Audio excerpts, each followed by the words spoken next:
If you're willing to forgive my dad, I can make the church bell ring again. The girl's voice echoed through the abandoned church, startling pigeons from the rafters. Standing across from her was Thomas, the town's elderly mayor. 10 years ago, a fire destroyed the church's bell tower. It also took the lives of Thomas's wife and daughter. The arsonist was the girl's father. He was sentenced to 10 years in prison. For a decade, the church bells never rang again, and Thomas never truly smiled again either. The bell is broken, so are people's hearts. Thomas's voice sounded like a rusted iron door.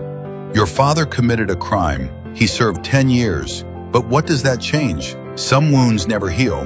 The girl's father stood nearby. It was his first time back in the church since completing his sentence. His head was lowered. Gray hair trembled in the wind. "Lily, stop," he said hoarsely. "It's my fault. I don't deserve forgiveness." But Lily didn't step back. She walked to the collapsed remains of the bell tower and opened a small wooden box from her backpack. Inside were polished copper plates, each one engraved with the name of a town resident. "My father and I spent 10 years making this." She looked straight at Thomas. "He worked on them in prison. I carved the names on the outside. Separated by iron bars, we finished them one by one." He said he couldn't undo the fire, but he could spend the rest of his life making amends.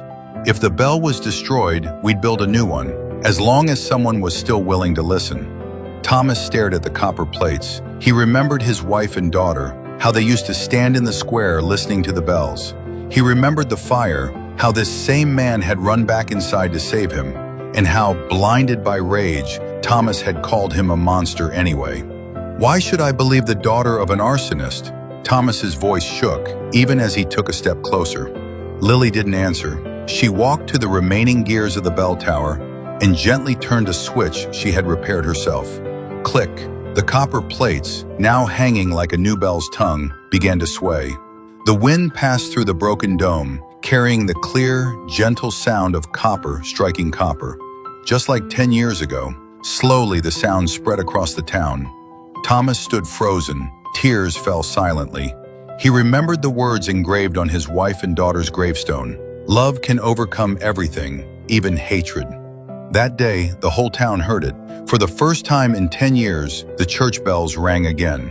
Inside that sound was 10 years of repentance, a girl's unyielding hope, and an old man finally releasing his pain. And in that moment, what was awakened wasn't just the bell, but the goodness many hearts had long stopped believing in. If you were standing in those ruins, would you choose to keep hating, or would you learn to forgive?